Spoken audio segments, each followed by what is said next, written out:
circle back to this time last year, take the time machine 3000, do that up, and beep, bop, bop, bop, boop. Kyle Rudolph, 29-year-old Vikings tight end, former Pro Bowl MVP, nailed it, was coming off a 64-catch, 634-yard, 4-touchdown season, and was entering the final year of his 5-year, $36.5 million extension that he signed back in the day in 2014. So the prevailing theory was take a pay cut or be cut. You were out of guaranteed money, and there was zero dead cap or potentially a trade option for the Vikings there. And then all the negotiating through the media started, and then Rudy with all the sort of passive aggressive. Well, if they want me, they want to pay me. They told me it was for the future. All that other stuff. Everything that goes into negotiations nowadays came out, right? And then came to the draft. Still no extension for Rudy. And then the Vikings drafted Irv Smith in the second round. And then, as day 3 came along, all of a sudden, Kyle Rudolph's name was listed amongst all the NFL insiders of potential Vikings that could be traded if the price is right. Didn't happen with Xavier Rhodes and or Trey Waynes. Then all of a sudden, the tea leaves were saying, hey, well, Kyle Rudolph, Irv Smith, replacement in-house, probably either going to be traded or cut.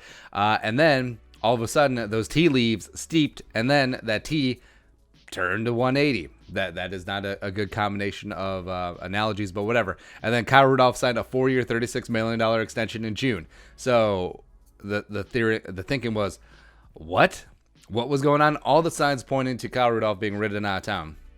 And then drafting of Irv Smith, and then all of a sudden, bam, big time, massive extension. So the question was he going to be worth it?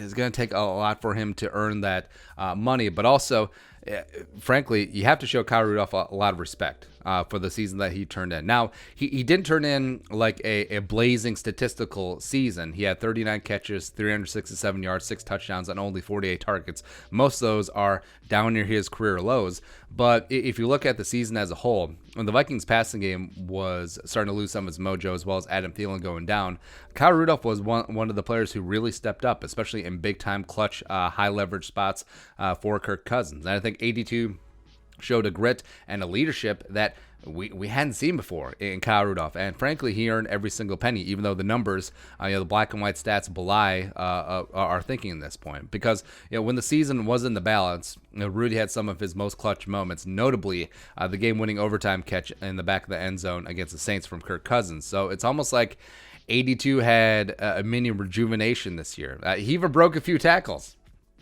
It's amazing. We had never seen that before.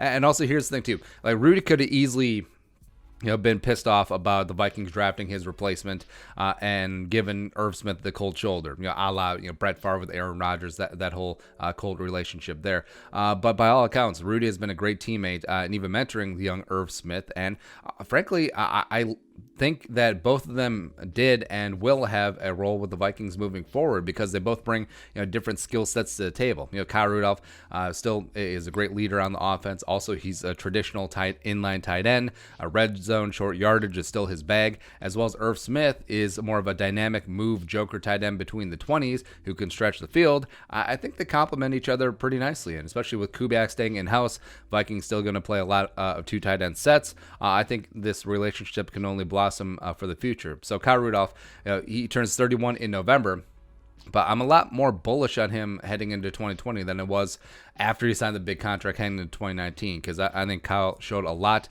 last season, and hopefully it carries over to this year as well. But your thoughts, Kyle Rudolph last year and moving into 2020, let us know in the comment section below. Also, subscribe for daily Vikings takes. You want to support the work, pull us on the Venmo. Plus, give us a follow on social media as well. But till next time, Skol, production value.